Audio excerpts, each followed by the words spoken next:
Matthew 17 verse 3 words. Now after 6 days Jesus took Peter, James and John his brother, led them upon a high mountain by themselves, and he was transfigured before them. His face shined like the sun, and his clothes became as white as the light. And behold, Moses and Elijah appeared to them, talking with him.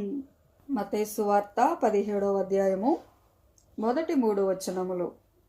6 దినములైన తరువాత యేసు పేతురును, యాకోబును, అతని సహోదరుడైన యోహానును వెంటబెట్టుకుని ఎత్తైన ఒక కొండ మీదికి ఏకాంతముగా పోయి వారి ఎదుట రూపాంతరము పొందెను.